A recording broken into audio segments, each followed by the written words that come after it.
Make your point on the News Hour. Join Arnab every night on the News Hour with your question.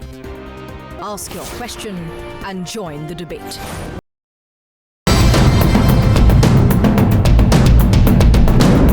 In my region, the denial of self-determination to the people of Indian-occupied Jammu and Kashmir has resulted in some of the most atrocious human rights violations, including rape, torture, arbitrary detentions, and summary executions.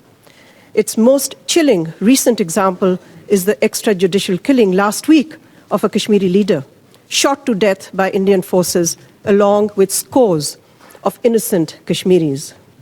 The occupation forces in Indian-held Jammu and Kashmir are resorting to these brutal acts to suppress the right to self-determination of the people of Kashmir.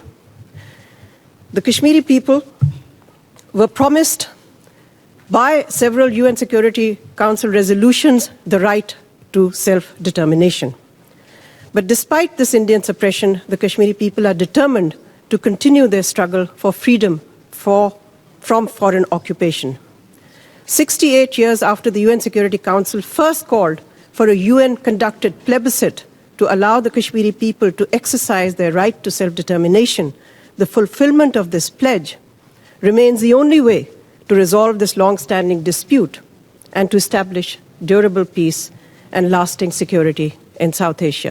The attempt came from Pakistan, a country that covets the territory of others, a country that uses terrorism as state policy towards that misguided end, a country that extols the virtues of terrorists and provides sanctuary to UN-listed terrorists, and a country that masquerades its efforts as support for human rights and self-determination.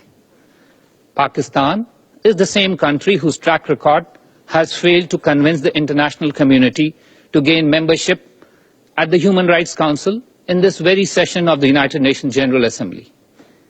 The international community has long seen through such designs. Cynical attempts like the one this morning, therefore, find no resonance in this forum or elsewhere in the United Nations. As a diverse, pluralistic and tolerant society, India's commitment to the rule of law, democracy and human rights is enshrined in its founding principles, and we remain strongly committed to the promotion and protection of all human rights for all through pursuit of dialogue and cooperation. We were only responding to an unwarranted reference by Pakistan, and I think our reply was in consonance with an unnecessary issue that they had raised in a forum and a platform that was not focused on that issue. You know, the UN is an international, interstate body. Every country has a right to raise its issues. However, we do not feel that this will go anywhere beyond somebody making an unwarranted reference. So I can assure through you, all your viewers, that our position remains quite clear, and we are confident that this issue will not gain any traction at the UN. Well, you know, they just have a single point agenda here, and so they will try and pursue a single point agenda, but the whole world knows better.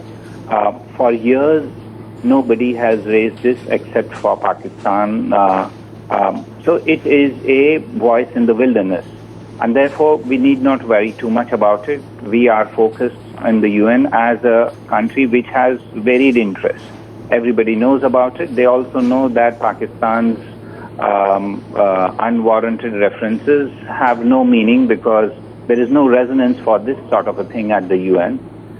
They can continue to make these voices in the wilderness statements. It will not have any impact on the work at the UN.